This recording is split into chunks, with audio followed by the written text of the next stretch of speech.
Suara petir menyambar keras membelah langit malam yang gelap gulita, diiringi derasnya hujan badai yang seolah ikut merasakan kehancuran hati seorang wanita malang. Pintu kayu jati berukir mewah itu ditarik kasar dari dalam, menampilkan sosok Reno dengan wajah memerah penuh amarah. Tanpa sedikit pun belas kasihan, Reno mendorong tubuh rapuh Nisa hingga wanita itu terjerembab jatuh menghantam aspal jalanan yang tergenang genangan air lumpur kotor. Rasa perih menjalar di lutut dan telapak tangan Nisa yang bergesekan dengan kerikil tajam, namun rasa sakit itu sama sekali tidak sebanding dengan hancurnya perasaannya saat ini. Sebuah koper usang yang dulunya menemani mereka merantau dari kampung kini dilempar begitu saja oleh Reno, membuat isinya berhamburan keluar dan basah kuyup oleh air hujan. Pakaian Nisa yang sudah lusuh berserakan di tanah bercampur dengan kotoran jalanan. Nisa menatap wajah pria yang selama 5 tahun ini ia layani dengan penuh ketulusan, pria yang dulu selalu ia temani makan nasi bungkus berdua di kamar kos sempit, kini berdiri arogan dalam balutan jas mahal seharga puluhan juta. Reno menatap Nisa dengan tatapan jijik yang seolah menguliti harga diri Nisa sampai habis. Pria itu kemudian mengambil segepok uang recehan dari saku celananya dan melemparkannya tepat ke wajah Nisa, membuat kon-kon itu berjatuhan mengenai kening dan pipi Nisa yang sudah basah oleh perpaduan air mata dan air hujan. Reno berteriak lantang menyuruh Nisa segera menandatangani surat cerai yang sudah ia siapkan sejak bulan lalu, beralasan bahwa ia sudah sangat muak melihat wajah miskin dan kusam Nisa setiap hari. Reno dengan bangga menyebutkan bahwa berkat kucuran dana segar dari Siska, perusahaannya yang dulu hampir bangkrut kini berhasil bangkit dan meraup untung miliaran rupiah dalam waktu singkat. Dengan nada merendahkan, Reno menegaskan bahwa ia sekarang sudah sukses dan berada di level atas, sehingga ia tidak butuh lagi seorang istri yang penampilannya lebih mirip seperti pembantu rendahan. Reno menyuruh Nisa memungut uang receh itu untuk ongkos pulang ke kampung asalnya dan melarang keras Nisa untuk menampakkan wajahnya lagi di hadapan Reno. Tepat saat Reno menyelesaikan kalimat kejamnya, seorang wanita cantik dengan riasan tebal dan gaun merah menyala keluar dari sebuah mobil balap mewah yang terparkir di halaman rumah. Siska berjalan melenggok dengan payung hitam besar di tangannya, tersenyum sinis melihat Nisa yang masih terduduk gemetar di atas lumpur. Siska sengaja melangkah mendekati Nisa, lalu dengan sengaja menginjak bingkai foto pernikahan Nisa dan Reno yang tadi ikut terlempar keluar dari koper. Suara kaca pecah terdengar nyaring di bawah sepatu hak tinggi Siska, seolah menegaskan bahwa rumah tangga Nisa sudah benar-benar hancur tak tersisa. Siska membungkuk sedikit untuk menyamakan pandangannya dengan Nisa, lalu dengan nada suara yang dibuat-buat lembut namun menusuk, ia menyuruh Nisa untuk sadar diri dan menerima kenyataan bahwa Nisa hanyalah masa lalu yang memalukan bagi Reno. Siska tertawa meremehkan, menyebut Nisa sebagai gembel yang tidak tahu diuntung karena masih berani berharap Reno akan mempertahankannya. Siska merangkul lengan Reno dengan mesra, memamerkan cincin berlian besar di jari manisnya, cincin yang dibeli Reno menggunakan uang hasil jerih payah Nisa yang selama ini selalu berhemat demi kesuksesan suaminya. Tanpa mempedulikan rintihan tangis Nisa yang semakin pecah, Reno dan Siska berbalik badan dan masuk ke dalam mobil mewah tersebut.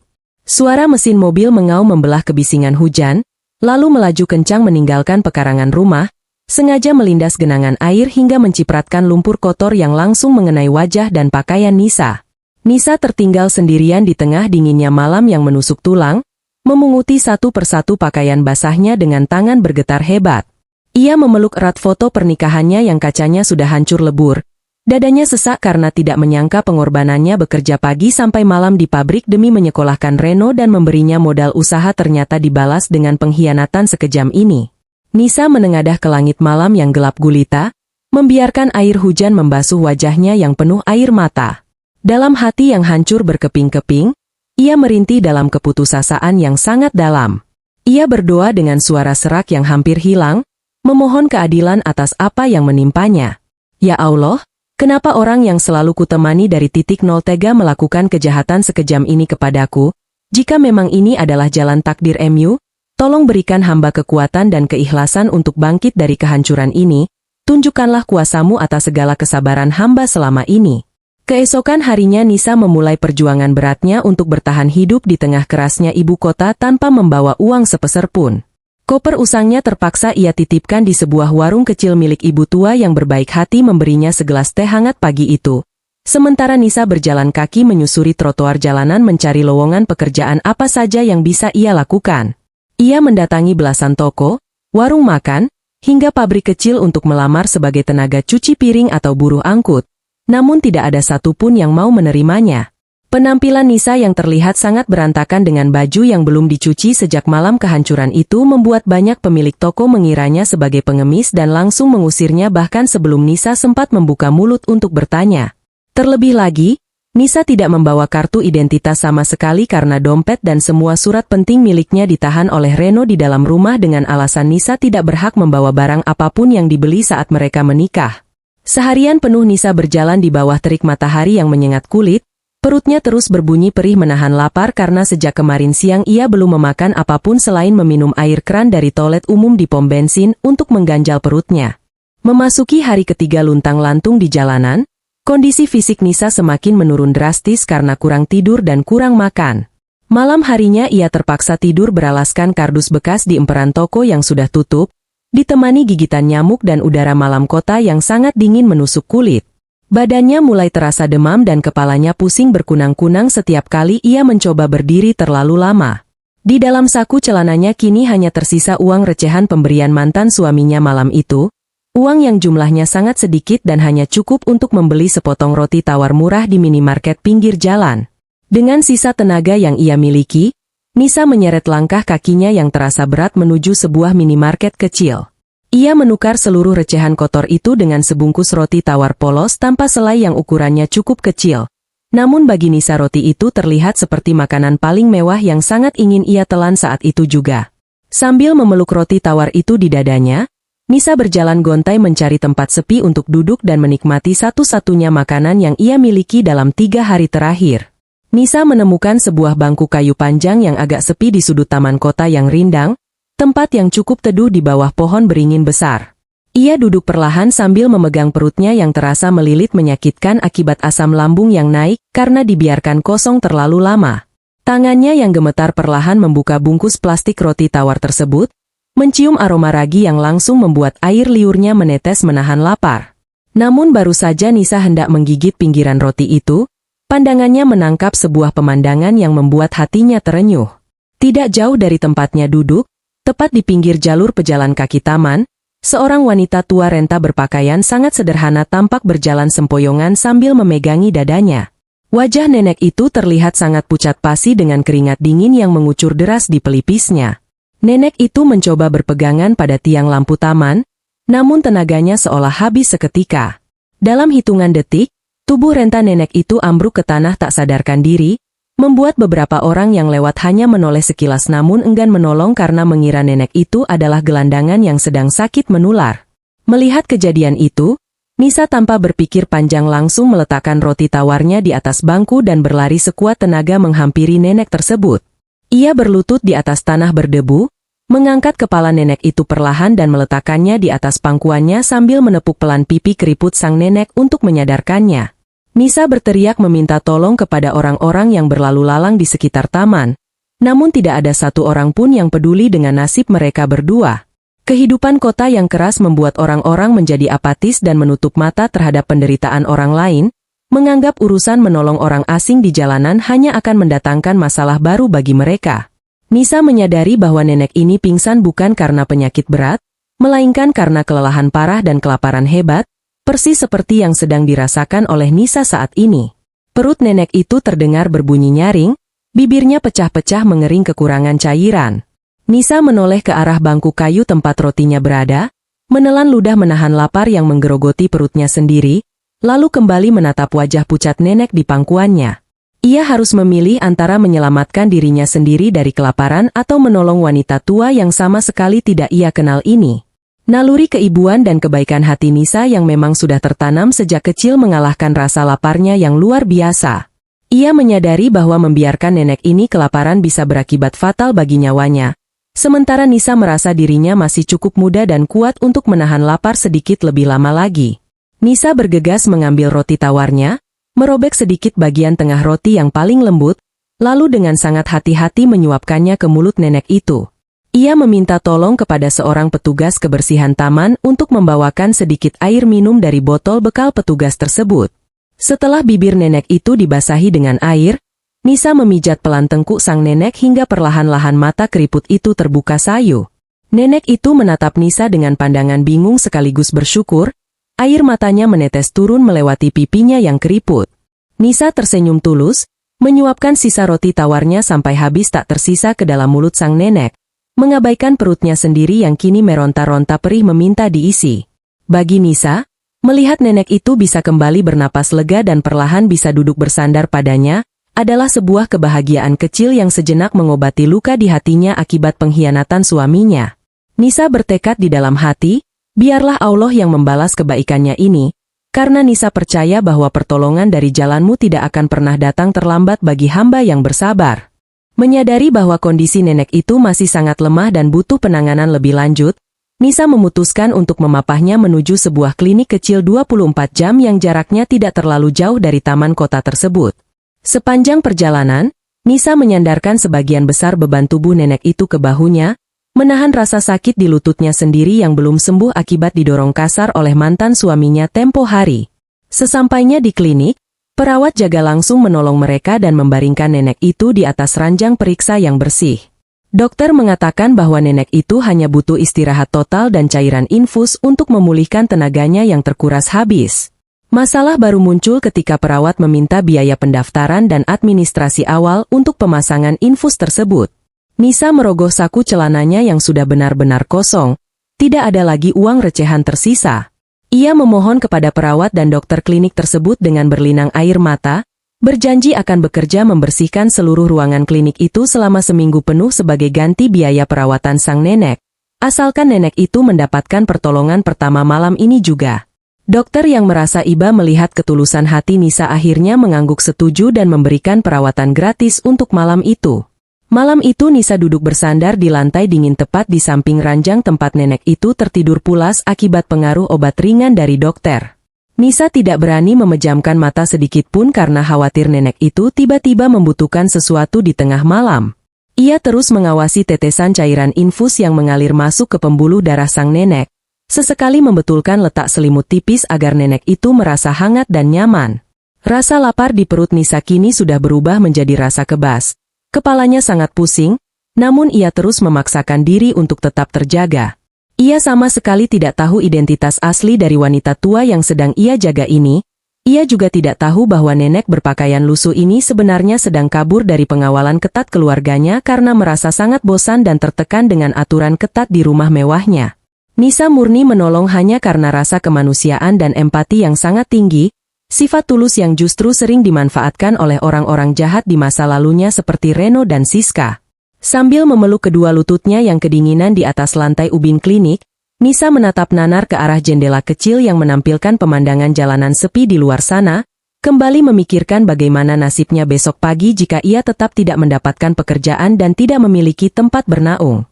Nisa menghembuskan napas panjang, memasrahkan seluruh sisa hidupnya kepada kehendak Sang Pencipta yang memegang kendali penuh atas nasib setiap manusia di muka bumi ini. Sinar matahari pagi mulai menembus celah jendela kaca klinik yang berdebu ketika Nisa akhirnya terbangun dari posisi tidurnya yang tidak nyaman di atas lantai ubin yang dingin. Seluruh persendian di tubuhnya terasa kaku dan nyeri, terutama di bagian punggung dan kakinya yang belum sempat diistirahatkan dengan layak sejak malam pengusiran yang kejam itu. Nisa mengusap wajahnya yang kusam dan lengket oleh keringat dingin, lalu perlahan bangkit berdiri sambil berpegangan pada tepi ranjang besi tempat nenek tua itu masih tertidur pulas.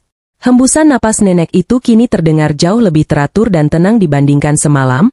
Warna pucat pasi di wajah keriputnya juga sudah mulai tergantikan dengan rona kehidupan yang lebih baik berkat cairan infus yang terus menetes perlahan ke dalam aliran darahnya. Nisa tersenyum tipis melihat perkembangan positif tersebut, merasa sangat bersyukur kepada Allah karena pertolongan kecilnya yang mengorbankan sebungkus roti tawar terakhir itu ternyata benar-benar mampu menyelamatkan nyawa seseorang dari ambang kematian.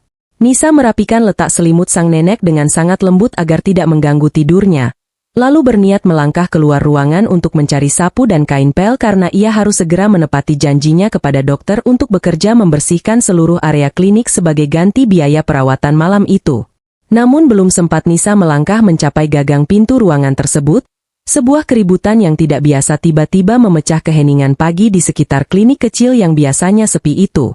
Suara deru mesin dari puluhan kendaraan roda 4 terdengar menderu-deru memasuki pelataran parkir klinik yang sempit, disusul dengan suara decitan ban yang bergesekan keras dengan aspal jalanan. Nisa mengintip dari balik tirai jendela dan seketika melebarkan matanya karena terkejut melihat pemandangan yang ada di luar sana. Tepat di halaman depan klinik yang luasnya tidak seberapa itu, kini terparkir berjejer rapi lebih dari 10 mobil mewah berwarna hitam mengkilap yang ukurannya sangat besar. Jenis kendaraan yang biasanya hanya Nisa lihat melintas di jalan protokol atau di tayangan televisi.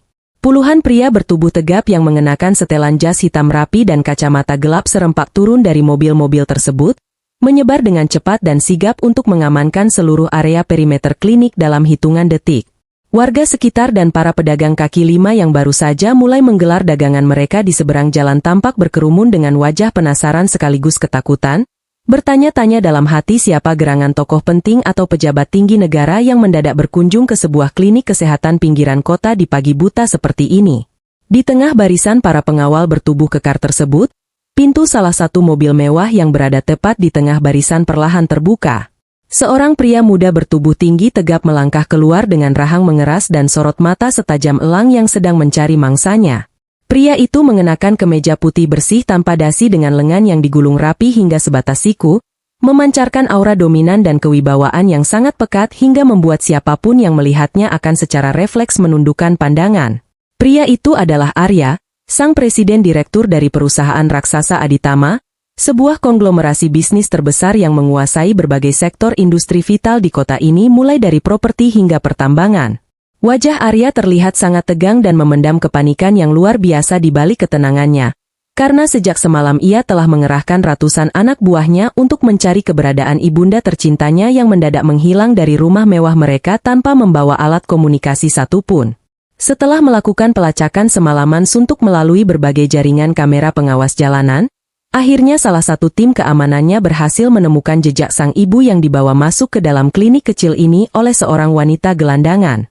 Arya melangkah lebar memasuki pintu utama klinik dengan dikelilingi oleh 4 pengawal pribadinya, membuat 2 orang perawat jaga yang sedang duduk di meja pendaftaran langsung berdiri mematung karena ketakutan melihat kedatangan rombongan pria berjas hitam tersebut.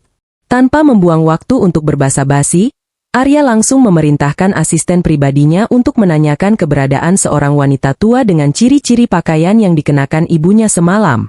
Perawat yang suaranya terdengar bergetar hebat itu segera menunjuk ke arah lorong belakang tempat ruang rawat inap sementara berada.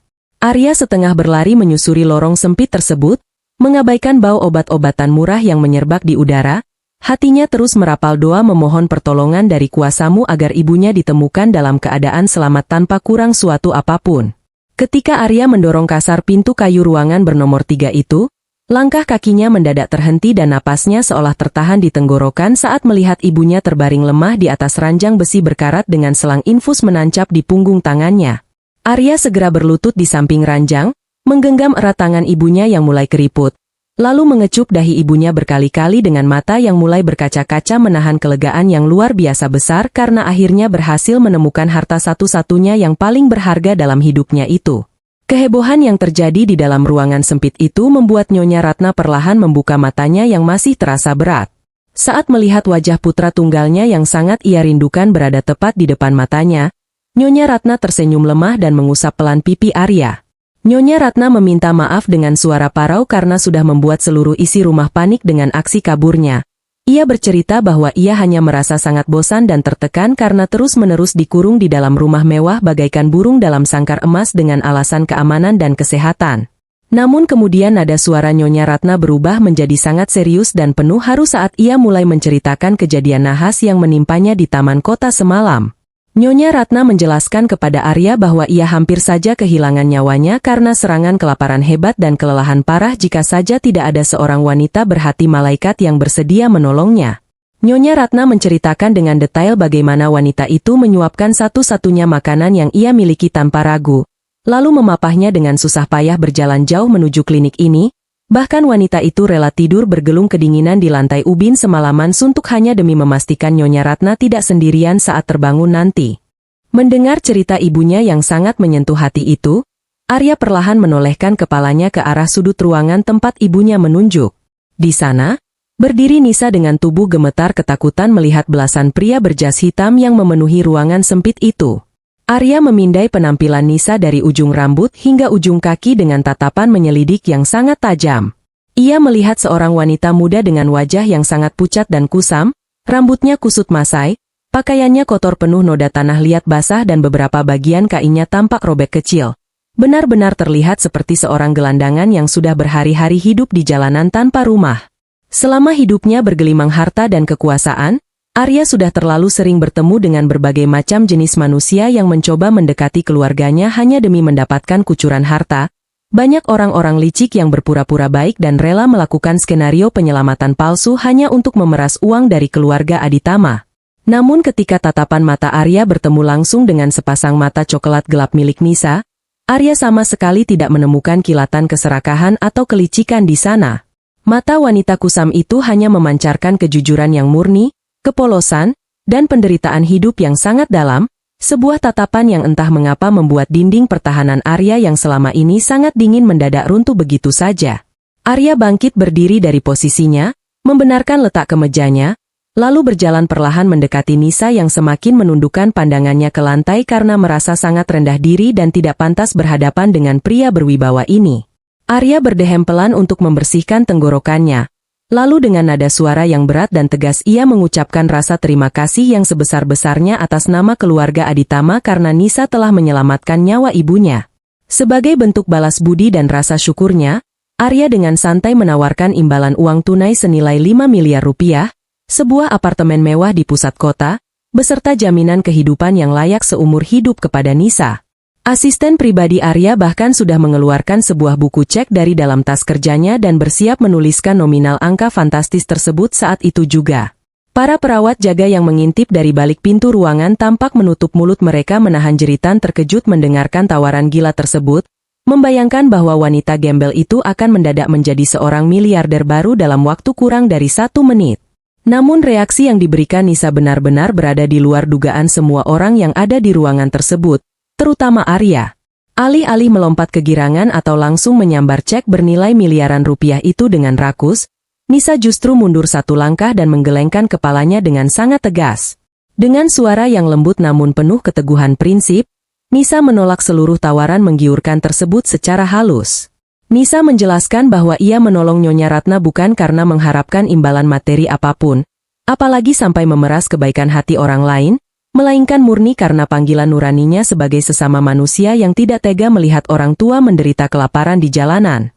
Nisa mengatakan bahwa menerima uang sebanyak itu secara cuma-cuma tanpa keringat jerih payahnya sendiri justru akan melukai harga dirinya yang tersisa dan akan membuat pertolongannya semalam menjadi tidak ikhlas di mata Tuhan. Penolakan yang sangat tenang dan masuk akal itu membuat Arya tertegun sejenak.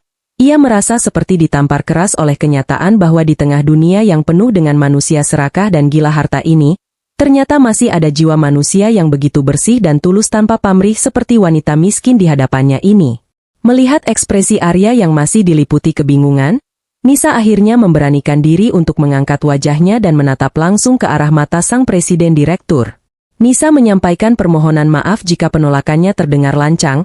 Namun jika Arya memang benar-benar ingin membantunya keluar dari kesulitan, Nisa hanya meminta satu hal yang sangat sederhana dan tidak berlebihan. Nisa memohon agar ia diberikan sebuah pekerjaan kasar apapun tidak masalah asalkan ia bisa mendapatkan penghasilan dengan cara yang halal dan terhormat. Nisa menceritakan secara singkat bahwa ia sedang sangat membutuhkan pekerjaan untuk menyambung hidup karena ia baru saja kehilangan tempat tinggal, dan tidak memiliki ijazah pendidikan tinggi yang bisa diandalkan. Ia memohon dengan sangat agar diizinkan bekerja sebagai tenaga kebersihan atau tukang cuci piring di salah satu anak perusahaan milik Arya. Janji bahwa ia akan bekerja sangat keras dan tidak akan pernah mengecewakan kepercayaan yang diberikan kepadanya. Kejujuran dan semangat pantang menyerah yang terpancar dari setiap kata-kata Nisa membuat Arya tidak bisa berkata-kata lagi. Rasa kagum perlahan mulai tumbuh di dalam hatinya yang selama ini beku dan tertutup rapat dari sentuhan emosi. Tanpa banyak pertimbangan lagi, Arya langsung menoleh ke arah asisten pribadinya dan memberikan instruksi dengan nada mutlak yang tidak bisa dibantah. Arya memerintahkan asistennya untuk segera membawa Nisa ke gedung kantor pusat Aditama saat itu juga, memberikan wanita itu fasilitas pembersihan diri yang layak, pakaian seragam yang baru, dan langsung mempekerjakannya sebagai staf kebersihan khusus untuk lantai petinggi eksekutif di gedung tersebut. Keputusan sepihak Arya itu membuat Nyonya Ratna yang masih berbaring di ranjang tersenyum lebar penuh kepuasan, karena Nyonya Ratna tahu betul bahwa putranya yang terkenal sangat perfeksionis dan sulit mempercayai orang asing itu kini telah terpikat oleh kebaikan hati Nisa. Setelah mengurus semua biaya administrasi klinik dan memberikan sumbangan besar untuk pengembangan klinik tersebut, Arya segera membawa ibunya pulang dengan pengawalan ketat, sementara Nisa diantar menggunakan mobil mewah lainnya menuju ke pusat kota, memulai babak baru dalam hidupnya yang sama sekali tidak pernah ia bayangkan sebelumnya. Sepanjang perjalanan di dalam mobil berpendingin ruangan yang sangat nyaman itu, Nisa terus menangis dalam diam sambil mengucapkan rasa syukur tiada henti atas jalanmu yang begitu misterius namun selalu tepat waktu dalam memberikan pertolongan bagi hamba yang mau bersabar menghadapi ujian yang menyakitkan. Setibanya di gedung pencakar langit megah yang menjadi markas besar grup Aditama, Nisa merasa kepalanya berputar melihat betapa mewahnya tempat itu. Lantai lobi gedung tersebut terbuat dari marmer kualitas terbaik yang memantulkan bayangan layaknya cermin, lampu-lampu kristal gantung yang ukurannya sangat besar menghiasi langit-langit ruangan tinggi, dan ratusan karyawan elit berserakan dengan pakaian kerja super mahal yang membuat Nisa kembali merasa sangat kerdil dan rendah diri. Asisten Arya mengurus semuanya dengan sangat cepat, membawa Nisa ke ruang ganti khusus, memberikannya peralatan mandi yang lengkap, dan menyodorkan satu setel seragam kebersihan berwarna biru muda yang kainnya terasa sangat nyaman di kulit. Setelah membersihkan dirinya dari kotoran jalanan yang menempel selama berhari-hari, Nisa menatap bayangannya sendiri di depan cermin toilet. Rambutnya yang biasanya kusut kini sudah ia sisir rapi dan ia ikat ke belakang, wajahnya yang pucat memang masih menyisakan sedikit kelelahan yang mendalam, namun sorot matanya kini memancarkan harapan baru yang menyala terang. Nisa berjanji pada dirinya sendiri bahwa ia akan membuktikan kemampuannya di tempat ini. Ia akan bekerja dari pagi hingga malam demi mengumpulkan uang yang halal, agar kelak ia bisa membuktikan kepada Reno dan Siska bahwa ia tidak akan pernah hancur meskipun sudah diinjak-injak harga dirinya sampai habis. Sementara itu di belahan kota yang lain, tepatnya di sebuah apartemen mewah lantai atas yang disewa dengan harga selangit, Reno sedang duduk santai menikmati cerutunya sambil menatap pemandangan kota dari balik kaca jendela berukuran besar. Ia baru saja selesai menandatangani beberapa dokumen pengajuan pinjaman bank dengan menggunakan sertifikat rumah yang baru saja ia usir penghuninya semalam. Siska keluar dari kamar mandi dengan mengenakan jubah sutra yang mahal, wajahnya terlihat sedikit tegang saat ia meletakkan secangkir kopi panas di atas meja kaca di hadapan Reno. Siska duduk menyilangkan kakinya dan mulai membahas tentang masa depan perusahaan mereka yang sebenarnya tidak sedang baik-baik saja. Siska mengingatkan Reno dengan nada suara yang sedikit ditekan bahwa semua gaya hidup mewah, mobil balap, dan perhiasan yang mereka pamerkan ke publik selama ini adalah hasil dari berhutang ke berbagai pihak dan menarik dana investor secara sembarangan. Siska menegaskan bahwa jika dalam waktu 1 bulan ke depan perusahaan Reno tidak berhasil memenangkan tender proyek pembangunan kawasan niaga terpadu dari grup Aditama, maka perusahaan mereka dipastikan akan gulung tikar dan mereka berdua akan menanggung hutang miliaran rupiah yang tidak akan sanggup mereka bayar seumur hidup. Mendengar peringatan keras dari Siska, Reno hanya tertawa keras dengan nada meremehkan yang sangat menyebalkan. Ia menghisap cerutunya dalam-dalam lalu menghembuskan asapnya ke udara dengan gaya sombong yang luar biasa. Reno menepuk dadanya dengan bangga, meyakinkan Siska bahwa proyek dari Aditama itu sudah pasti akan jatuh ke tangan perusahaannya karena ia berencana untuk menyuap beberapa petinggi rendahan di perusahaan raksasa tersebut agar meloloskan proposal mereka. Reno merasa bahwa semenjak ia membuang Nisa yang ia anggap sebagai pembawa sial yang selalu menghalangi langkahnya menuju kesuksesan, kini jalan hidupnya menjadi sangat mulus dan keberuntungan selalu berpihak kepadanya. Ia berjanji kepada Siska bahwa besok pagi-pagi sekali mereka berdua akan mendatangi gedung kantor pusat Aditama dengan penampilan semenarik mungkin untuk mempresentasikan proposal mereka secara langsung di hadapan Dewan Direksi, dan Reno sangat yakin pesona serta tipu dayanya akan berhasil memanipulasi mereka semua. Reno sama sekali tidak menyadari bahwa keangkuhannya yang setinggi langit itu sedang menuntunnya berjalan lurus menuju kehancuran yang sangat mengerikan, karena ia tidak tahu bahwa di dalam gedung raksasa tempat ia akan mengemis proyek besok, ada sosok wanita miskin yang baru saja ia buang ke jalanan yang kini sedang dilindungi oleh penguasa tertinggi dari seluruh kekayaan kota tersebut. Roda nasib perlahan mulai berputar, dan pembalasan atas setiap tetes air mata kepedihan sedang bersiap menanti waktu yang tepat untuk dijatuhkan. Udara pagi ibu kota masih terasa cukup dingin ketika Nisa sudah sibuk mengayunkan alat pel di lantai dasar gedung utama perusahaan Aditama yang sangat megah itu. Memasuki hari keempatnya bekerja sebagai tenaga kebersihan khusus, Nisa selalu datang jauh lebih awal dari jadwal yang ditentukan oleh pihak pengawas gedung. Ia sangat mensyukuri pekerjaan ini sebagai sebuah anugerah luar biasa dari Allah yang datang tepat di saat ia sedang berada di titik paling rendah dalam hidupnya. Dengan seragam biru mudanya yang bersih dan wangi, Nisa membersihkan setiap sudut lantai marmer lobi utama, hingga mengkilap tanpa menyisakan satu noda debu pun. Tangannya yang sempat terluka akibat diusir kasar beberapa malam yang lalu kini sudah mulai membaik, meski sesekali masih terasa nyeri jika ia harus mengangkat ember berisi air penuh. Nisa tidak pernah mengeluh sedikit pun karena setiap tetes keringat yang jatuh ke lantai itu ia niatkan sebagai bentuk ibadah dan rasa syukurnya atas rahmat MU yang tiada henti. Ia bertekad untuk bekerja dengan sangat giat, mengumpulkan upah bulanannya sedikit demi sedikit agar kelak ia bisa menyewa sebuah kamar kos yang layak dan tidak lagi merepotkan orang lain.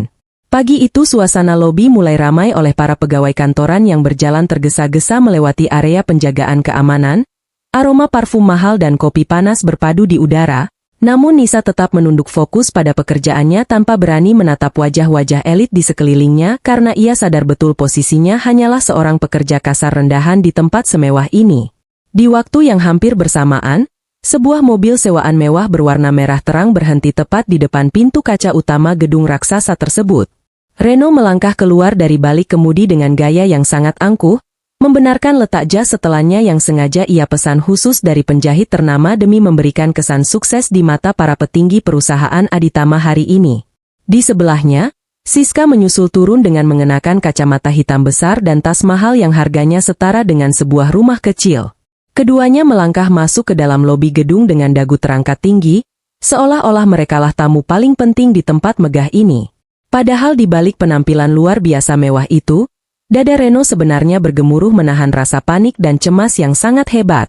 Tagihan hutang dari para rentenir sudah mulai menumpuk jatuh tempo minggu ini. Sementara kas perusahaannya sudah benar-benar kosong melompong akibat dihabiskan untuk membiayai gaya hidup Siska yang sangat boros. Reno tahu betul bahwa presentasi proyek hari ini adalah satu-satunya tiket keselamatan yang ia miliki. Jika ia gagal memenangkan investasi besar dari grup Aditama ini, maka besok pagi para penagih hutang pasti akan menyita seluruh aset yang tersisa dan menjebloskannya ke dalam penjara atas tuduhan penipuan. Sambil menunggu jadwal pertemuan mereka yang masih setengah jam lagi, Siska meminta Reno untuk membelikan secangkir kopi panas dari kedai mewah yang berada di sudut lobi. Siska memegang gelas kertas berisi kopi hitam pekat yang masih mengepulkan asap panas itu sambil mengedarkan pandangannya ke seluruh penjuru ruangan, mengagumi betapa besarnya kekayaan yang dimiliki oleh keluarga Aditama. Namun tepat ketika pandangan Siska menyapu area dekat pilar besar di tengah lobi, matanya mendadak terpaku pada sosok seorang wanita berseragam biru muda yang sedang berjongkok menggosok noda di lantai marmer. Awalnya Siska mengira ia hanya salah lihat, namun ketika wanita itu mendongak untuk menyeka keringat di dahinya, Siska langsung mengenali wajah kusam tersebut. Rasa terkejut bercampur dengan senyum licik seketika mengembang di bibir merah Siska. Ia langsung menarik lengan Reno dengan kasar, menyuruh suaminya itu untuk melihat ke arah tiang besar di seberang mereka. Reno yang sedang fokus membaca ulang dokumen presentasinya menoleh dengan malas, dan seketika tawanya meledak begitu keras, hingga membuat beberapa orang di sekitarnya menoleh ke arah mereka. Reno benar-benar tidak menyangka akan menemukan mantan istri yang baru saja ia buang ke jalanan itu sedang bekerja sebagai pembersih lantai rendahan di tempat bergengsi seperti ini. Merasa mendapatkan hiburan gratis untuk melepaskan ketegangannya sebelum presentasi, Reno dan Siska perlahan melangkah mendekati Nisa dengan niat jahat yang sudah tersusun rapi di kepala mereka. Nisa yang sedang fokus membersihkan sebuah noda permen karet yang menempel erat di lantai marmer sama sekali tidak menyadari kehadiran dua sosok pembawa mimpi buruk di masa lalunya itu. Tiba-tiba saja, Siska dengan sengaja menyandung kakinya sendiri dan memiringkan gelas kopi di tangannya. Cairan kopi yang masih mendidih itu tumpah dengan deras tepat mengenai punggung tangan Nisa dan merembes masuk ke dalam sepatu kain tipis yang ia kenakan. Nisa memekik tertahan menahan rasa panas yang luar biasa menyengat kulitnya. Ia langsung melepaskan alat pelnya dan memegangi tangannya yang seketika berubah kemerahan melepuh. Alih-alih meminta maaf, Siska justru berkacak pinggang dan membentak Nisa dengan suara yang sengaja dikeraskan agar menarik perhatian seluruh orang di lobi. Siska menuduh Nisa sengaja menghalangi jalannya dan bekerja dengan sangat ceroboh sehingga merusak sepatu hak tinggi mahalnya. Nisa mendongak dengan mata berkaca-kaca menahan perih. Betapa terkejutnya ia saat menyadari bahwa wanita yang baru saja menyiramnya dengan air mendidih itu adalah Siska, dan pria yang berdiri menyeringai lebar di sampingnya adalah Reno. Jantung Nisa berdegup kencang, rasa trauma akibat malam pengusiran itu kembali menyeruak memenuhi rongga dadanya, membuat sekujur tubuhnya bergetar hebat. Nisa berusaha menundukkan pandangannya kembali, meraih gagang pelnya dengan tangan yang masih terasa panas, berniat untuk segera pergi dari tempat itu karena ia tidak ingin membuat keributan di tempat kerjanya yang baru. Namun Reno sama sekali tidak membiarkan Nisa lolos begitu saja. Dengan sengaja Reno menginjak kain pel yang sedang ditarik oleh Nisa, membuat gerakan wanita itu terhenti seketika. Reno melipat kedua tangannya di dada, lalu dengan nada suara yang sangat nyaring dan penuh penghinaan, ia mulai mengolok-olok Nisa di hadapan puluhan pegawai dan tamu yang kini mulai berkerumun melingkari mereka karena penasaran. Reno mengumumkan kepada semua orang yang ada di sana bahwa wanita pembersih lantai ini adalah mantan istrinya yang sangat miskin dan tidak tahu diri. Wanita yang terus-menerus menyusahkan hidupnya selama bertahun-tahun sebelum akhirnya ia buang layaknya sampah ke pinggir jalan. Reno tertawa terbahak-bahak memamerkan keangkuhannya, mengatakan betapa pantasnya profesi kotor ini untuk sosok gembel seperti Nisa. Reno bahkan merendahkan Nisa dengan mengatakan bahwa meskipun Nisa memungut sampah selama 100 tahun, uang yang terkumpul tidak akan pernah bisa menyamai harga satu kancing jas yang sedang ia kenakan saat ini. Siska ikut menimpali dengan tawa mengejek yang melengking, menyuruh Nisa untuk segera meminta maaf sambil berlutut di bawah kakinya jika Nisa tidak ingin dilaporkan kepada pengawas gedung agar dipecat hari itu juga. Siska menambahkan bahwa perusahaan besar sekelas Aditama ini sangat tercoreng karena mempekerjakan orang kotor yang tidak memiliki etika dan pendidikan dasar sama sekali. Mendengar rentetan hinaan dan cacian yang bertubi-tubi dari dua manusia tak berhati nurani itu, air mata Nisa akhirnya tumpah juga membasahi pipinya. Hatinya hancur lebur seperti diiris pisau tajam, harga dirinya diinjak-injak di depan puluhan pasang mata yang menatapnya dengan berbagai macam ekspresi, mulai dari kasihan, jijik, hingga sekadar penasaran. Nisa ingin sekali membalas perkataan kejam Reno, ingin sekali berteriak dan mengatakan kepada semua orang di sana bahwa pakaian mahal dan perhiasan yang mereka pakai saat ini adalah hasil dari uang keringatnya yang ditipu habis-habisan. Namun Nisa segera menahan gejolak amarah di tenggorokannya. Ia teringat kembali pada janjinya kepada dirinya sendiri untuk bekerja dengan tenang dan tidak membuat masalah apapun yang bisa merugikan pihak perusahaan yang sudah berbaik hati menolongnya. Nisa meyakini bahwa membalas kejahatan dengan amarah hanya akan membuat dirinya sama rendahnya dengan mereka. Dalam tangisnya yang tertahan, Nisa terus memohon perlindungan di dalam hati, memohon kesabaran seluas samudera kepada Sang Pencipta. Ia memilih diam mematung, menerima setiap hinaan itu sebagai ujian hidup. Sambil menahan rasa perih di tangannya yang terkena siraman kopi panas, Nisa perlahan menundukkan badannya, meraih selembar kain lap bersih dari dalam keranjangnya, lalu mulai menggosok tumpahan kopi di lantai itu tepat di bawah sepatu mengkilap milik mantan suaminya. Tindakan Nisa yang memilih mengalah dan tetap membersihkan lantai itu justru membuat Reno dan Siska semakin besar kepala. Mereka menganggap Nisa sudah benar-benar hancur dan tunduk tak berdaya pada kekuasaan mereka. Merasa belum puas mempermalukan Nisa, Reno merogoh saku celananya dan mengeluarkan beberapa lembar uang kertas pecahan kecil yang kusut. Ia melemparkan uang-uang itu ke atas genangan air kotor di lantai, persis seperti kelakuan merendahkan yang ia lakukan saat malam pengusiran waktu itu. Reno menyuruh Nisa untuk memungut uang tersebut sebagai upah karena sudah membersihkan ujung sepatu istrinya. Menyuruhnya mencari makan yang layak agar tidak mati kelaparan dan membusuk di sudut jalanan kota. Beberapa pegawai yang melihat kejadian itu mulai berbisik-bisik merasa sangat tidak tega. Namun tidak ada satupun yang berani ikut campur karena mereka mengira Reno adalah relasi penting dari jajaran direksi. Nisa membiarkan uang kertas itu basah terendam air kotor tanpa berniat menyentuhnya sama sekali. Ia bergegas memeras kain pelnya dan hendak mendorong alat kebersihannya menjauh dari kerumunan tersebut. Siska yang melihat Nisa berani mengabaikan uang lemparan suaminya mendengus kesal.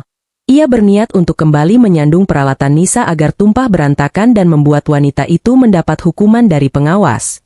Namun belum sempat kaki Siska menjulur, Suara panggilan dari petugas resepsionis yang mengumumkan bahwa jadwal presentasi untuk perusahaan Reno akan segera dimulai membuat mereka berdua mengurungkan niat jahat tersebut. Reno merapikan jas setelahnya kembali, memberikan tatapan tajam terakhir kepada Nisa, lalu berjalan dengan sombong menuju arah lift khusus tamu undangan bersama Siska yang melenggang puas karena merasa menang hari itu. Apa yang sama sekali tidak disadari oleh Reno maupun Siska, adalah sedari tadi ada sepasang mata tajam yang terus mengawasi setiap gerak-gerik dan ucapan kasar mereka dari lantai 2 lobi gedung yang menjorok ke dalam layaknya sebuah balkon. Arya sang presiden direktur dan pemilik seluruh bangunan megah ini sedang berdiri tegak bersandar pada pagar kaca pembatas, ditemani oleh asisten pribadinya yang setia berdiri satu langkah di belakangnya. Awalnya Arya hanya sedang memantau suasana kesibukan pagi dari atas saat ia mendengar suara keributan kecil di dekat pilar. Ketika pandangannya menangkap sosok Nisa yang sedang dikelilingi dan dimaki-maki oleh dua orang berpakaian mewah, rahang Arya seketika mengeras hingga otot-otot di wajahnya menegang. Ia melihat dengan sangat jelas bagaimana wanita angkuh itu sengaja menumpahkan cairan panas ke tangan Nisa. Ia juga mendengar dengan jelas setiap kata-kata hinaan yang dilontarkan oleh pria sombong itu kepada wanita yang telah berjasa besar pada keluarganya. Arya melihat bagaimana tubuh rapuh Nisa bergetar menahan tangis dan rasa sakit, sebuah pemandangan yang entah mengapa membuat dada Arya terasa sangat sesak karena amarah yang tiba-tiba mendidih memuncak ke ubun-ubun. Tangannya mencengkeram erat pinggiran pagar kaca di depannya hingga urat-urat nadinya menonjol keluar. Kemarahan yang ia rasakan saat ini jauh melebihi saat ia menghadapi permasalahan bisnis yang paling rumit sekalipun.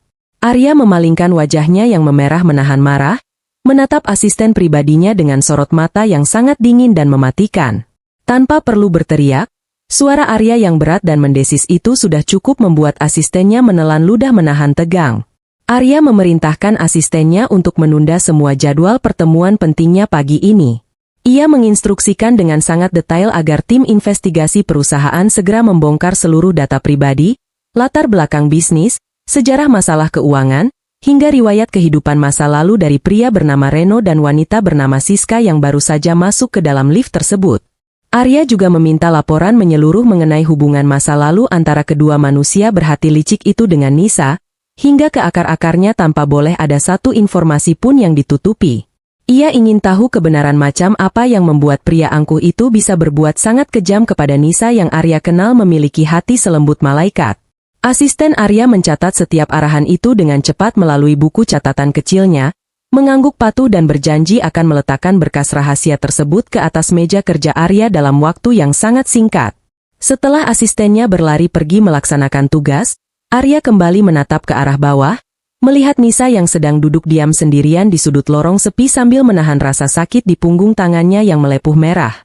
Sebuah rencana perhitungan yang sangat matang dan tidak terduga perlahan-lahan mulai tersusun di dalam pikiran tajam sang penguasa bisnis tersebut, merencanakan sebuah kejatuhan besar yang akan memutarbalikkan nasib mereka semua.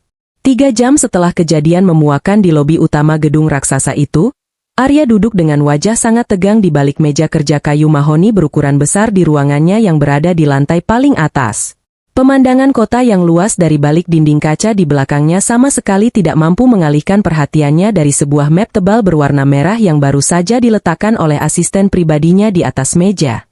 Map itu berisi laporan investigasi menyeluruh mengenai latar belakang kehidupan Nisa, Reno, dan Siska, hasil kerja cepat dari tim khusus perusahaan yang selalu bisa diandalkan untuk membongkar rahasia terdalam siapapun. Arya membuka halaman pertama dokumen tersebut, dan seketika itu juga rahangnya kembali mengeras membaca setiap baris kenyataan pahit yang tertulis di sana. Data itu membeberkan secara rinci bagaimana Nisa dulunya adalah seorang pekerja pabrik yang banting tulang dari pagi buta hingga larut malam, mengambil kerja lembur tanpa henti hanya demi membiayai kuliah dan modal usaha kecil untuk Reno. Laporan itu mencatat bahwa Nisa rela makan hanya dengan lauk tempe atau sekadar garam selama bertahun-tahun, menabung setiap sen uang upahnya agar Reno bisa tampil rapi dan bergaul dengan orang-orang kaya untuk membangun jaringan bisnisnya. Arya membaca lembar berikutnya dengan tangan bergetar menahan amarah yang semakin memuncak, karena laporan itu menyebutkan bahwa begitu bisnis Reno mulai menunjukkan hasil akibat keringat Nisa, pria itu justru berselingkuh dengan Siska, seorang wanita yang keluarganya memiliki sedikit uang namun gaya hidupnya sangat berantakan dan gila harta. Reno dan Siska kemudian merencanakan konspirasi jahat untuk menguasai seluruh aset hasil kerja keras Nisa, memaksa Nisa menandatangani surat cerai tanpa memberikan hak sepeser pun, lalu membuang Nisa begitu saja ke jalanan saat hujan badai tengah malam seolah-olah Nisa adalah sampah yang tidak berguna. Amarah Arya meledak seketika saat membaca bagian akhir dari laporan tersebut. Ia langsung berdiri dari kursi kebesarannya dan membanting tumpukan kertas itu ke atas meja dengan napas memburu. Ia tidak menyangka bahwa ada manusia yang bisa bertindak sekejam dan tidak punya hati nurani seperti Reno. Arya teringat kembali pada sorot mata Nisa yang sangat tulus dan polos, wanita yang menolak imbalan miliaran rupiah darinya dan hanya meminta pekerjaan halal, ternyata menyimpan luka batin yang sangat luar biasa menyakitkan akibat dikhianati oleh orang yang paling ia percayai. Arya mengusap wajahnya dengan kasar, mencoba menenangkan gemuruh di dadanya. Ia menyadari bahwa pertemuannya dengan Nisa bukanlah sebuah kebetulan semata, melainkan jalanmu yang telah diatur sedemikian rupa untuk mempertemukan dua manusia yang saling membutuhkan. Arya yang selama ini selalu dikelilingi oleh orang-orang munafik dan serakah, merasa telah menemukan satu-satunya permata yang sangat berharga di tumpukan kotoran jalanan. Hati Arya yang biasanya sangat dingin dan penuh perhitungan bisnis kini sepenuhnya digerakkan oleh rasa peduli yang sangat besar terhadap nasib Nisa. Ia bertekad tidak akan membiarkan kedua manusia licik itu hidup tenang setelah menghancurkan kehidupan seorang wanita sebaik Nisa. Arya segera menekan tombol komunikasi di mejanya, memanggil asisten pribadinya masuk kembali ke dalam ruangan untuk menyusun sebuah rencana perhitungan yang sangat mematikan. Setelah memberikan instruksi rahasia kepada asistennya, Arya melangkah keluar dari ruangannya dan turun ke lantai bawah tempat ruang kesehatan khusus pegawai berada. Ia sengaja mencari Nisa untuk memastikan kondisi tangan wanita itu setelah tersiram kopi panas pagi tadi. Saat Arya membuka pintu ruang kesehatan, ia melihat Nisa sedang duduk sendirian di sudut ruangan, mencoba mengoleskan salep pereda luka bakar ke punggung tangannya yang melepuh merah dengan sebelah tangan yang gemetar. Dokter jaga sepertinya sedang keluar sebentar. Melihat pemandangan itu, dada Arya kembali terasa sesak. Ia melangkah maju perlahan agar tidak mengagetkan Nisa, lalu dengan sangat lembut ia mengambil alih tabung salep tersebut dari tangan Nisa. Nisa seketika terlonjak kaget dan langsung menundukkan pandangannya saat menyadari bahwa sang presiden direktur kini berlutut dengan satu kaki tepat di hadapannya. Nisa mencoba menarik tangannya karena merasa tidak pantas disentuh oleh orang nomor satu di perusahaan ini. Namun Arya menahan pergelangan tangan Nisa dengan sentuhan yang sangat halus namun tegas. Arya mengoleskan salep itu ke luka Nisa dengan penuh kehati-hatian, meniup pelan bagian yang melepuh agar rasa perihnya sedikit berkurang. Nisa hanya bisa diam mematung, jantungnya berdebar sangat kencang karena seumur hidupnya ia belum pernah diperlakukan dengan begitu terhormat dan penuh kelembutan oleh seorang laki-laki. Sambil terus mengobati tangan Nisa, Arya mulai membuka suara dengan nada yang sangat rendah dan tenang. Ia mengatakan bahwa ia sudah mengetahui semua kejadian di lobi pagi tadi, dan ia meminta maaf karena keamanan perusahaannya kecolongan membiarkan tamu tidak beretika masuk dan melukai pekerjanya. Nisa buru-buru menggelengkan kepalanya, mengatakan bahwa itu murni kecelakaan dan Arya tidak perlu repot-repot meminta maaf kepadanya.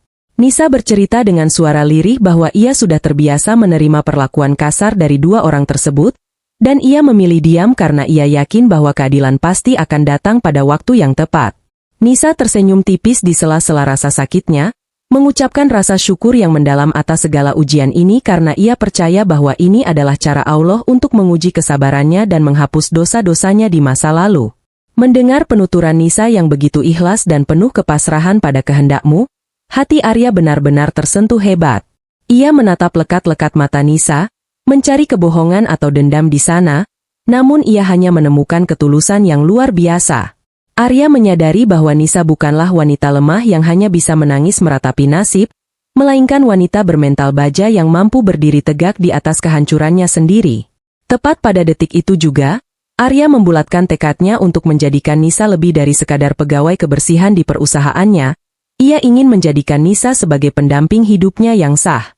Sore harinya Arya pulang lebih awal ke rumah mewahnya untuk membicarakan sebuah keputusan besar dengan sang ibu.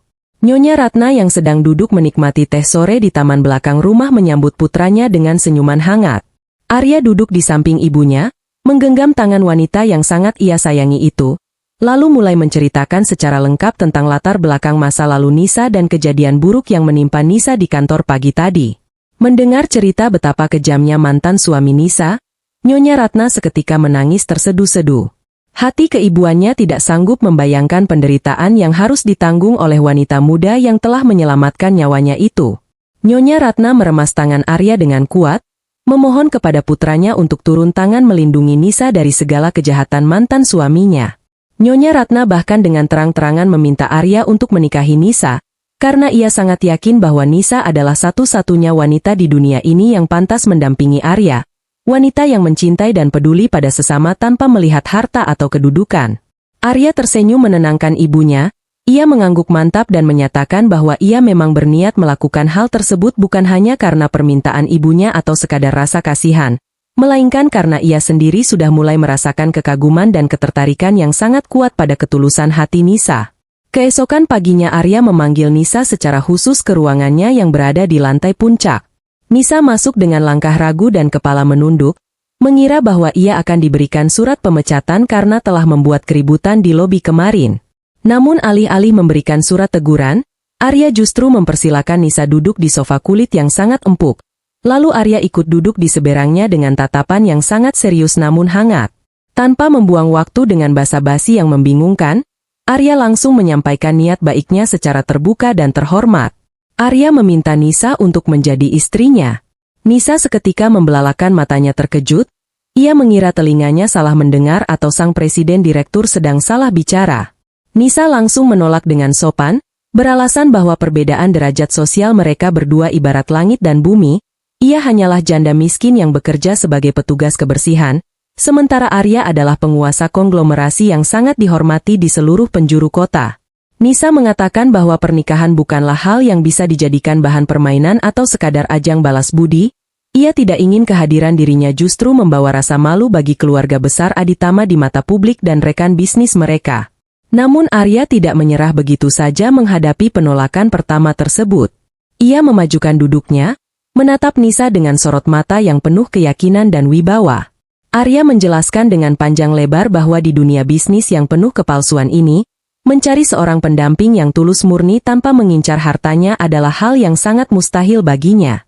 Ia membeberkan kepada Nisa bahwa selama ini banyak sekali wanita dari keluarga kaya raya yang mendekatinya hanya demi mengejar status kekuasaan dan memperluas jaringan bisnis semata. Arya mengatakan bahwa ia tidak butuh wanita berpendidikan tinggi yang pandai bersolek. Ia hanya butuh seorang istri yang memiliki hati nurani, yang bersedia merawat ibunya dengan tulus, dan yang bisa menjadi tempat berpulang yang damai setelah lelah berperang di dunia kerja. Arya meyakinkan Nisa bahwa ibunya sangat menyayangi Nisa dan merestui niat ini sepenuhnya. Lebih dari itu, Arya berjanji di hadapan Nisa bahwa jika Nisa bersedia menjadi istrinya, Arya akan menggunakan seluruh kekuasaan dan kekayaan yang ia miliki untuk melindungi Nisa dari siapapun yang berani merendahkannya lagi. Arya berjanji akan memberikan keadilan mutlak atas semua rasa sakit yang pernah Nisa alami di masa lalu. Keikhlasan nada bicara Arya dan jaminan perlindungan yang begitu meyakinkan membuat pertahanan hati Nisa perlahan-lahan mulai goyah. Nisa menyadari bahwa lamaran ini mungkin adalah jawaban atas doa-doanya malam itu di tengah hujan badai, sebuah jalan terang yang dikirimkan oleh kuasamu untuk mengangkat kembali derajat dan harga dirinya yang sempat diinjak-injak hingga hancur berkeping-keping. Setelah mempertimbangkan semuanya dengan matang dan memohon petunjuk di dalam hati, Nisa akhirnya menganggukkan kepalanya perlahan, menerima pinangan pria hebat di hadapannya itu dengan mata yang berkaca-kaca karena haru. Sementara itu di sisi lain kota, sebuah rencana kehancuran yang sangat mulus sedang dijalankan oleh orang-orang suruhan Arya terhadap mantan suami Nisa. Asisten Arya telah mengatur sebuah skenario palsu di mana proses seleksi penawaran investasi dari perusahaan Aditama sengaja dimanipulasi agar seolah-olah perusahaan milik Reno lah yang berhasil memenangkan seleksi tahap akhir tersebut. Asisten Arya sengaja mengirimkan beberapa pesan rahasia kepada Reno melalui seorang pegawai rendahan yang berpura-pura mau disuap, memberikan informasi bohong bahwa jajaran direksi sangat menyukai proposal Reno dan kemenangan sudah dipastikan berada di tangannya. Rencana tipu daya itu bekerja dengan sangat sempurna. Reno yang memang pada dasarnya sangat sombong dan gampang tertipu oleh pujian, seketika percaya 100% bahwa ia adalah pengusaha paling jenius di kota ini. Ia melompat kegirangan di dalam apartemennya, memeluk Siska dengan penuh semangat sambil berteriak kemenangan. Reno yakin bahwa masa depan emas sudah berada dalam genggamannya dan mereka akan segera menjadi bagian dari kelompok pengusaha elit tingkat atas yang sangat disegani. Kepercayaan diri Reno yang melonjak tajam hingga ke ubun-ubun membuatnya melakukan tindakan yang sangat fatal dan bodoh. Tanpa menunggu pengumuman resmi atau penandatanganan kontrak kerja sama hitam di atas putih, Reno langsung berani mengambil keputusan besar yang sangat sembrono. Ia mendatangi belasan rentenir kelas kakap yang terkenal sangat kejam dalam menagih hutang, lalu meminjam uang dalam jumlah yang sangat fantastis mencapai belasan miliar rupiah dengan bunga harian yang mencekik leher. Reno beralasan bahwa ia membutuhkan uang cepat tersebut untuk memborong bahan bangunan dan alat berat sebagai persiapan awal proyek raksasa Aditama, agar saat proyek resmi diumumkan, perusahaannya sudah langsung siap bekerja dan mendapatkan pujian dari sang presiden direktur misterius tersebut. Ia sama sekali tidak berpikir panjang tentang risiko kegagalan, karena pikirannya sudah sepenuhnya dibutakan oleh bayangan keuntungan puluhan miliar yang akan segera cair ke dalam rekening pribadinya. Siska pun tidak kalah berbahayanya dalam menghancurkan kondisi keuangan mereka. Ia merengek meminta jatah dari uang pinjaman tersebut untuk memborong perhiasan berlian terbaru, tas keluaran perancang luar negeri, dan gaun sutra paling mahal yang diimpor langsung dari Eropa. Siska beralasan bahwa sebagai calon istri mitra bisnis terkemuka grup Aditama, ia harus tampil memukau dan mengalahkan semua wanita kaya lainnya dalam setiap kesempatan, membuat Reno yang sedang mabuk kepayang oleh ilusi kesuksesan langsung mengabulkan semua permintaan konyol istrinya itu tanpa pikir dua kali. 3 hari sebelum acara puncak yang dinanti-nantikan, sebuah surat undangan fisik yang sangat eksklusif tiba di meja kerja Reno. Undangan itu terbuat dari bahan beludru hitam pekat dengan ukiran tinta emas murni yang sangat mewah, mencantumkan logo besar perusahaan Aditama di bagian depannya. Saat Reno membuka undangan tersebut, matanya langsung terbelalak kegirangan membaca deretan kalimat resmi di dalamnya. Undangan itu berisi panggilan resmi bagi Reno dan Siska sebagai tamu undangan kehormatan untuk menghadiri acara malam penentuan pemenang tender proyek sekaligus pesta pengumuman pernikahan Presiden Direktur Aditama yang akan diselenggarakan di aula pertemuan terbesar di Hotel Bintang 5 paling bergengsi di pusat kota. Nama Reno tertulis sangat besar di halaman depan undangan tersebut, membuat dadanya membusung penuh kebanggaan yang sangat luar biasa. Ia langsung menelepon Siska untuk memamerkan undangan emas tersebut, sesumbar bahwa sang pemilik Aditama pasti sudah sangat menyukai profil perusahaannya sehingga memberikan undangan kehormatan khusus ini. Reno benar-benar tidak menyadari sedikit pun bahwa undangan mewah bercetak emas yang sedang ia pegang erat-erat itu sebenarnya bukanlah sebuah tiket menuju gerbang kesuksesan tanpa batas, melainkan sebuah surat panggilan kematian bagi karir dan harga dirinya. Sebuah jebakan sempurna yang diatur secara langsung oleh sang penguasa tertinggi untuk menyeret Reno jatuh ke dalam jurang penyesalan abadi yang paling dalam dan paling menyakitkan yang belum pernah ia bayangkan sepanjang hidupnya. Malam puncak yang sangat dinanti-nantikan oleh seluruh kalangan elit pengusaha di ibu kota akhirnya tiba juga. Aula pertemuan utama di Hotel Bintang 5 termewah yang terletak di pusat kawasan bisnis kota itu sudah disulap menjadi sebuah ruangan perjamuan yang luar biasa megah dan menyilaukan mata. Karpet merah tebal dan empuk tergelar panjang dari area penurunan penumpang di lobi depan, hingga menembus ke dalam ruang perjamuan utama, menyambut setiap langkah kaki para tamu undangan kehormatan yang datang malam itu. Lampu-lampu kristal raksasa yang menggantung di langit-langit ruangan memancarkan cahaya keemasan yang hangat, memantulkan kilauan mewah dari piring-piring perak dan gelas-gelas kaca kristal yang tertata sangat rapi di atas meja-meja bundar berlapis taplak sutra putih bersih. Alunan musik klasik dari pemain biola profesional mengalun lembut memenuhi setiap sudut ruangan, menciptakan suasana malam yang sangat berkelas dan eksklusif. Tepat pada pukul 7 malam, sebuah mobil sedan mewah seri terbaru berwarna hitam pekat berhenti dengan sangat mulus di depan lobi hotel tersebut. Seorang petugas parkir berseragam lengkap bergegas membukakan pintu penumpang bagian belakang, dan dari dalam mobil itu turunlah Reno dengan gaya yang sangat sombong dan penuh keangkuhan. Reno mengenakan setelan jas tuxedo hitam pekat dengan potongan yang sangat pas di badannya.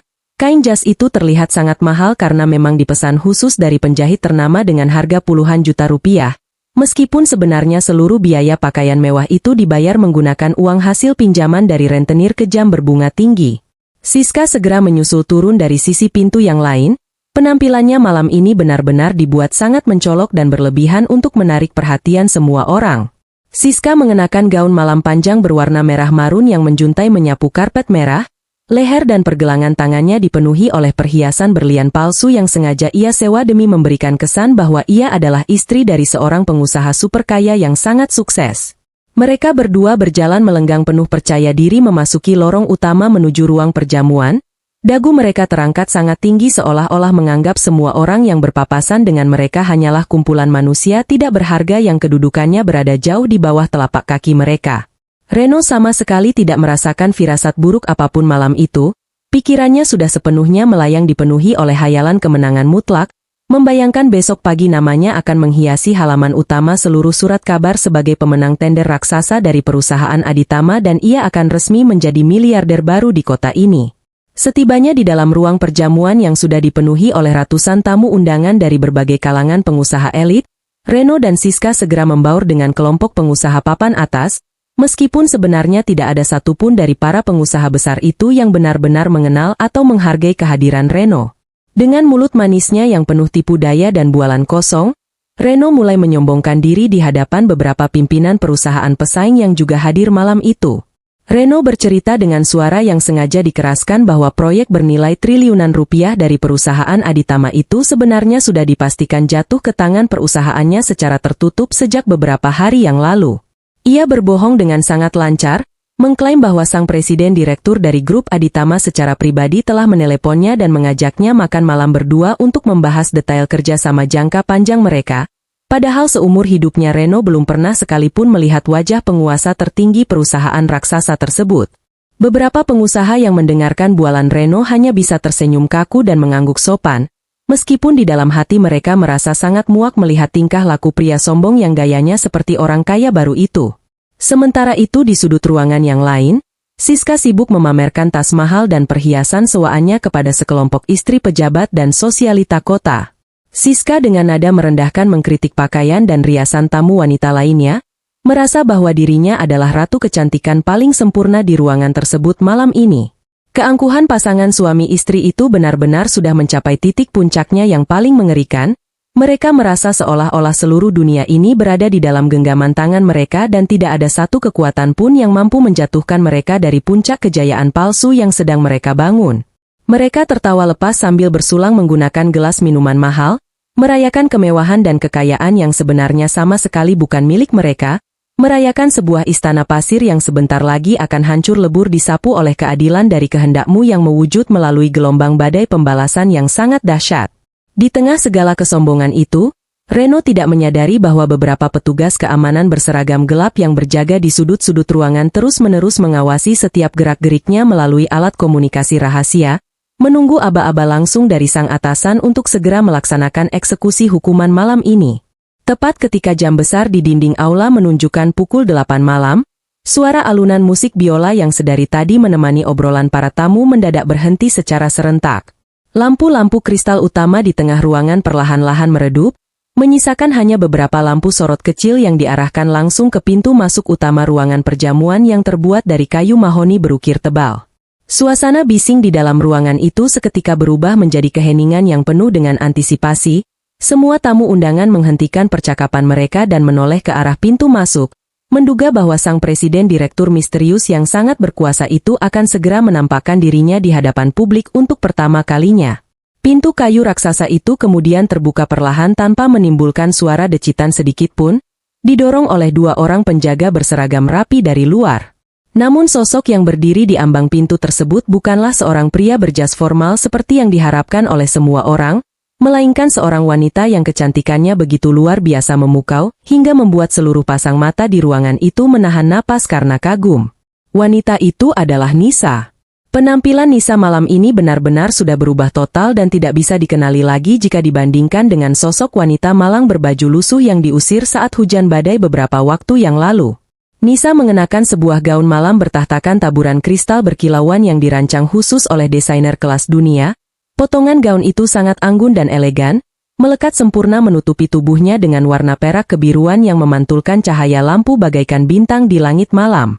Rambut panjangnya yang biasanya hanya diikat asal-asalan kini disanggul modern dengan sangat rapi, menampilkan leher jenjangnya yang dihiasi oleh sebuah kalung berlian asli yang nilainya tidak ternilai harganya.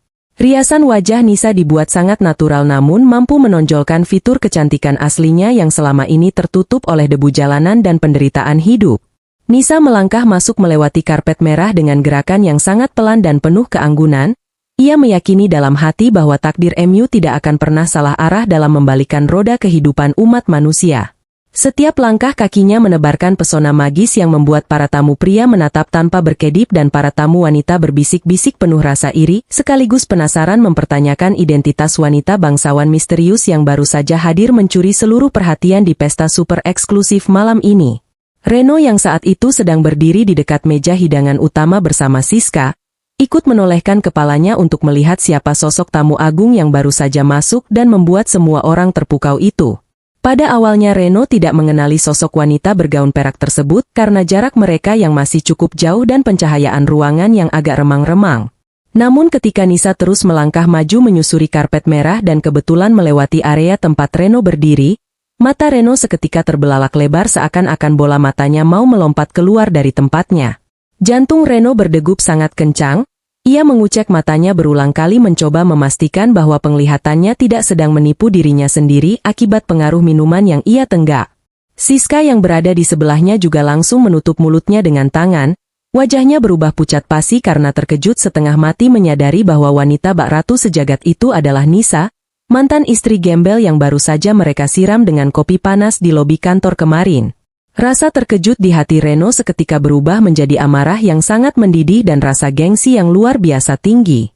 Otak piciknya sama sekali tidak bisa menerima kenyataan bahwa wanita miskin itu bisa tampil 10 kali lipat lebih mewah dan lebih anggun daripada istri barunya saat ini. Tanpa berpikir panjang dan tanpa mempedulikan tata krama di acara resmi tersebut, Reno langsung mengambil langkah lebar menerobos kerumunan para tamu dan berdiri tepat di hadapan Nisa untuk menghalangi jalan wanita itu.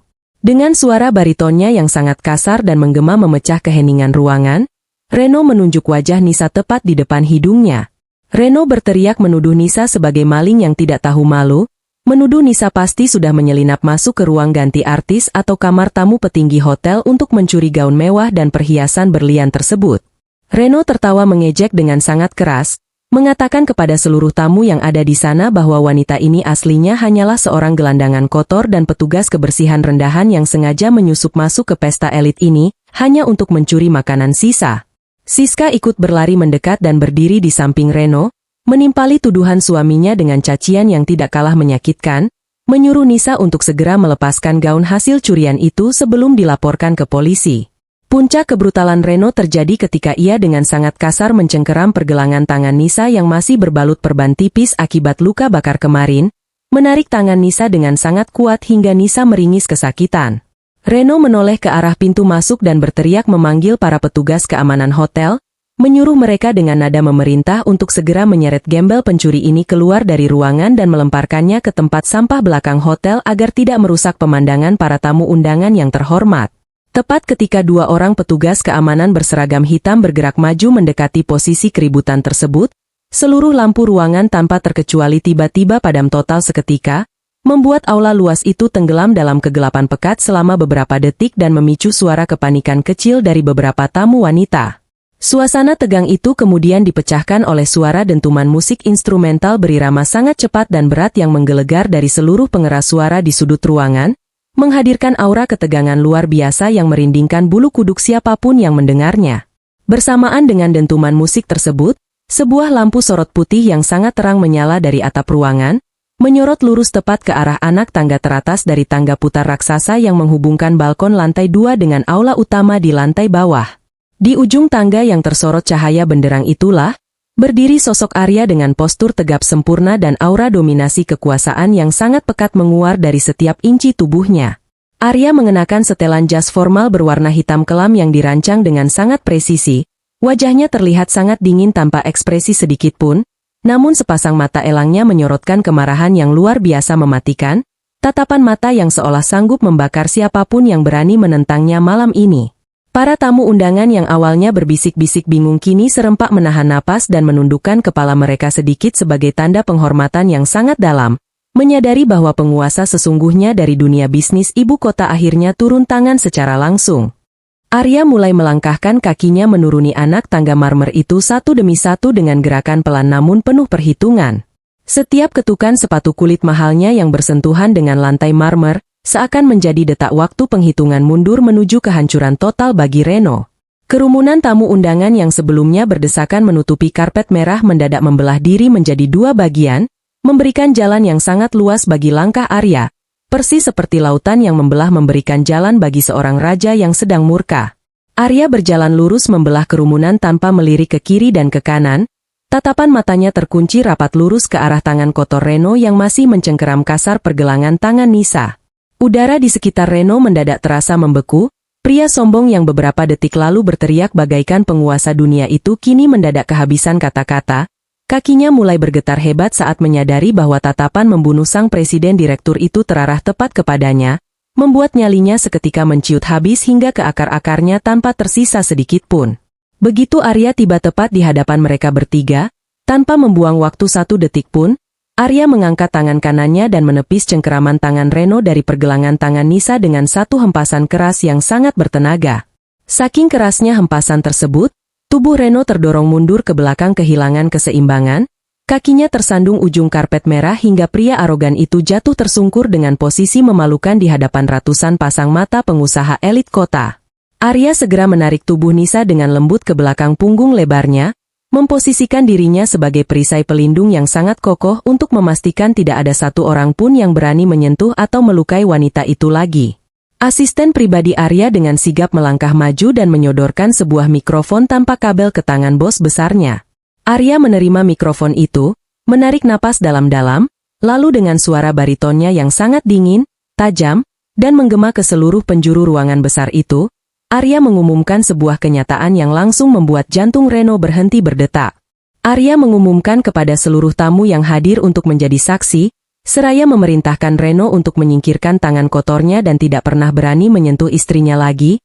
Kalimat pendek yang mendeklarasikan status Nisa sebagai istri sah sang penguasa itu seketika menciptakan keheningan panjang yang sangat mencekam di dalam aula, tidak ada satupun suara tarikan napas terdengar. Reno yang masih terduduk di atas lantai marmer mendongakkan kepalanya dengan mulut terbuka lebar. Wajahnya berubah warna menjadi putih pucat seputih kapas mayat, sementara Siska yang berdiri di belakangnya terlihat memegangi dada dengan tubuh gemetar hebat seolah-olah tulangnya baru saja diloloskan dari tubuhnya karena syok yang tak tertahankan.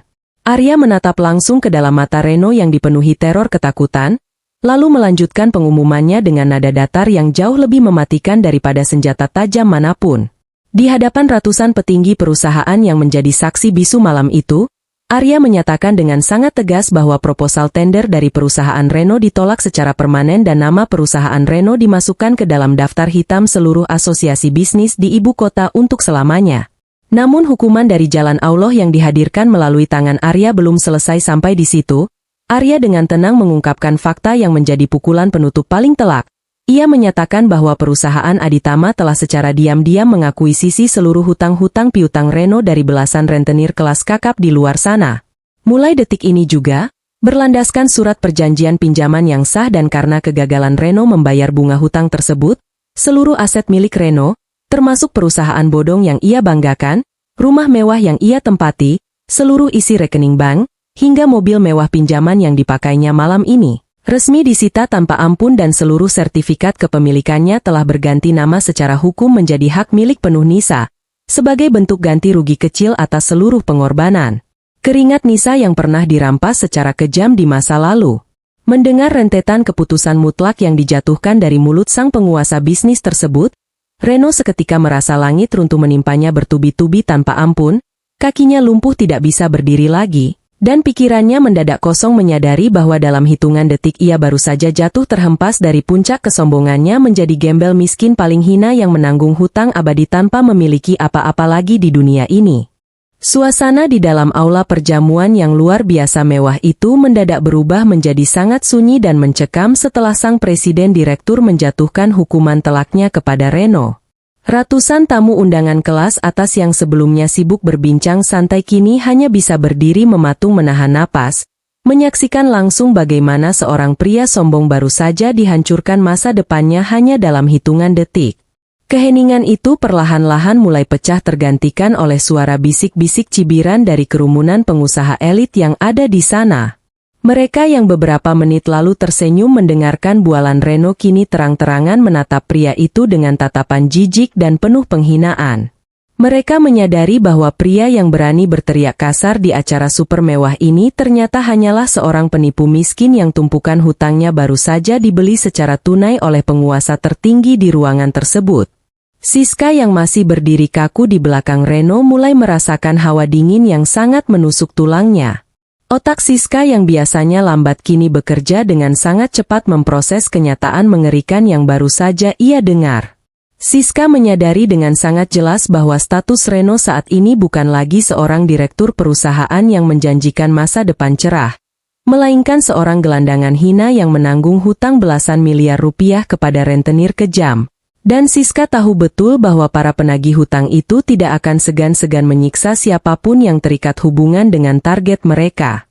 Didorong oleh rasa panik dan sifat aslinya yang memang sangat egois serta hanya mementingkan harta kekayaan, Siska langsung mengambil keputusan paling kejam untuk menyelamatkan dirinya sendiri saat itu juga. Siska maju satu langkah, lalu dengan tangan gemetar ia melepaskan paksa kalung dan gelang berlian palsu sewaannya dan melemparnya tepat ke wajah Reno yang masih terduduk lemas di atas lantai marmer. Tanpa mempedulikan tatapan ratusan orang yang sedang menonton mereka, Siska melayangkan sebuah tamparan yang sangat keras dan berbunyi nyaring ke pipi kanan Reno, hingga wajah pria itu terpelanting ke samping. Dengan suara melengking yang dipenuhi amarah dan rasa frustrasi, Siska berteriak memaki-maki Reno di hadapan semua orang. Ia mengatakan bahwa Reno adalah pria penipu paling bodoh dan paling tidak berguna yang pernah ia kenal. Menuduh Reno telah menghancurkan hidupnya dengan janji-janji palsu tentang proyek triliunan rupiah yang ternyata hanyalah jebakan semata. Siska dengan tegas menyatakan di detik itu juga bahwa ia menolak untuk ikut menanggung sepeserpun hutang rentenir tersebut. Ia mengumumkan bahwa hubungannya dengan Reno putus malam ini juga. Tanpa memberikan kesempatan bagi Reno untuk merespon atau sekadar meminta tolong, Siska membalikkan badannya, mengangkat ujung gaun merah panjangnya, lalu berlari sekencang-kencangnya menerobos kerumunan tamu undangan keluar dari pintu utama hotel, meninggalkan Reno yang kini benar-benar hancur sendirian tanpa memiliki siapapun lagi di dunia ini. Melihat wanita yang selama ini ia bangga-banggakan justru lari meninggalkannya di saat yang paling hancur, pertahanan mental Reno akhirnya runtuh tak bersisa. Rasa sombong dan angkuh yang selalu menempel pada dirinya menguap begitu saja digantikan oleh ketakutan yang sangat luar biasa gelap. Reno merangkak perlahan di atas karpet merah dengan lututnya, menyeret tubuhnya yang terasa tidak bertulang mendekati ujung gaun perak yang dikenakan oleh Nisa. Wajahnya kini dibanjiri oleh air mata penyesalan dan keringat dingin yang bercampur menjadi satu, membuat penampilannya yang tadinya necis berubah menjadi sangat menyedihkan dan berantakan. Reno menangis histeris hingga suaranya serak, ingusnya mengalir keluar tanpa ia pedulikan lagi. Ia mencoba meraih ujung sepatu Nisa namun Arya dengan cepat menggeser posisi Nisa, agar tidak tersentuh oleh tangan kotor pria itu. Reno akhirnya hanya bisa memukul-mukul lantai marmer sambil menengadahkan wajahnya yang hancur ke arah Nisa. Dengan suara gemetar yang sangat menyayat hati, Reno memohon ampunan kepada wanita yang pernah ia buang ke jalanan itu. Ia memohon dengan sangat agar Nisa mau membujuk sang presiden direktur untuk membatalkan penyitaan semua aset rumah dan perusahaannya. Reno menangis meraung-raung, mengatakan bahwa ia akan mati dibunuh oleh para rentenir di jalanan jika Nisa mengambil semuanya. Ia terus mengemis belas kasihan, mengingatkan Nisa pada masa-masa awal pernikahan mereka saat mereka masih hidup susah di rumah kontrakan kecil, berharap Nisa masih memiliki sedikit rasa cinta bodoh yang bisa ia manfaatkan untuk menyelamatkan nyawanya malam ini. Namun harapan Reno harus menemui jalan buntu yang sangat dingin. Nisa berdiri tegak di samping Arya, menatap ke arah mantan suaminya yang sedang menggelepar di bawah kakinya dengan pandangan yang benar-benar kosong. Tidak ada lagi kilatan amarah, dendam, apalagi rasa iba di mata Nisa. Perasaan Nisa kepada pria itu sudah mati dan terkubur rapat pada malam badai saat ia didorong jatuh ke dalam kubangan lumpur kotor waktu itu. Nisa mengambil napas panjang, menata intonasi suaranya agar terdengar sangat tenang dan jernih, lalu Nisa mulai berbicara membalas setiap permohonan memalukan dari Reno tersebut. Nisa mengatakan bahwa ia sudah memaafkan semua kesalahan dan kejahatan Reno tepat pada malam ia diusir dari rumahnya sendiri, Karena Nisa tidak ingin hatinya kotor oleh kebencian yang berkepanjangan. Namun Nisa dengan sangat tegas menambahkan bahwa permintaan maaf yang ia berikan sama sekali tidak akan pernah bisa menghentikan atau mengubah hukum sebab akibat yang sudah digariskan oleh Sang Pencipta. Nisa menjelaskan kepada Reno bahwa harta, rumah, dan perusahaan yang disita malam ini pada dasarnya memang bukanlah milik Reno, melainkan hasil dari setiap tetes keringat Nisa yang dulu bekerja siang malam tanpa henti.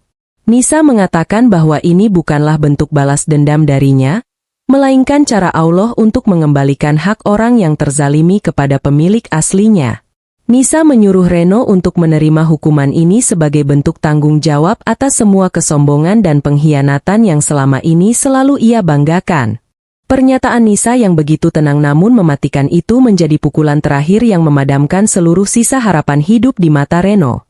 Ia tertunduk lesu menatap lantai dengan pandangan kosong, bahunya bergetar hebat menahan isak tangis yang tertahan di tenggorokan.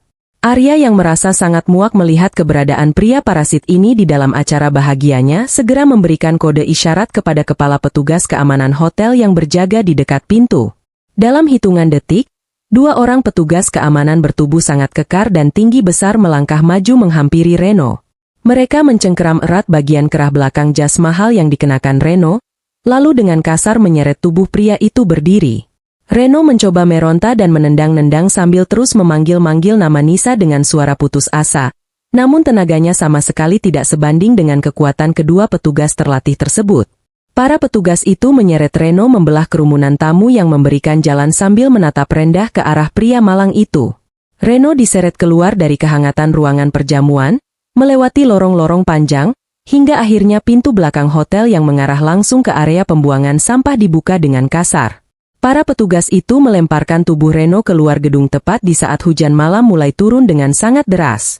Tubuh Reno menghantam tumpukan kardus basah dan genangan air lumpur kotor di aspal belakang hotel, posisi yang sangat persis dengan yang dialami Nisa beberapa minggu yang lalu. Jas mahalnya robek dan kotor dipenuhi lumpur bau, wajahnya basah kuyup oleh air hujan. Reno duduk memeluk lututnya sendiri di tengah kegelapan malam, menangis sejadi-jadinya meratapi nasibnya yang hancur lebur dalam satu malam. Ia kini harus bersiap menghadapi buruan para rentenir kejam yang pasti sudah mulai mencarinya di seluruh sudut kota besok pagi. Sementara itu di dalam ruangan yang kembali tenang, Arya mengambil kembali mikrofonnya dan menormalkan suasana pesta yang sempat menegang. Ia menginstruksikan para pemusik untuk kembali memainkan alunan biola yang merdu dan mempersilakan para tamu undangan kehormatan untuk melanjutkan hidangan makan malam mereka dengan santai. Arya kemudian menoleh ke arah Nisa, tersenyum dengan sangat lembut dan hangat, tatapan mata yang sangat berbeda jauh dengan tatapan membunuh yang ia berikan kepada Reno sebelumnya. Arya mengulurkan tangan kanannya dengan sopan. Nisa menyambut uluran tangan itu dengan senyuman tulus yang membuat wajahnya semakin bersinar terang. Mereka berdua melangkah perlahan meninggalkan kerumunan tamu, berjalan beriringan menuju lantai atas untuk menemui Nyonya Ratna yang sudah menunggu mereka dengan penuh kebahagiaan. Dalam setiap langkah kakinya menyusuri tangga marmer tersebut, Nisa tidak henti-hentinya mengucap syukur di dalam hati. Ia menyadari betapa hebatnya cara Sang Pencipta dalam memutarbalikkan keadaan, mengangkat derajat hamba yang bersabar dari dasar jurang kehinaan menuju puncak kebahagiaan yang sangat terhormat. Nisa berjanji pada dirinya sendiri bahwa kekayaan dan kekuasaan yang kini berada di tangannya tidak akan pernah mengubah sifat aslinya.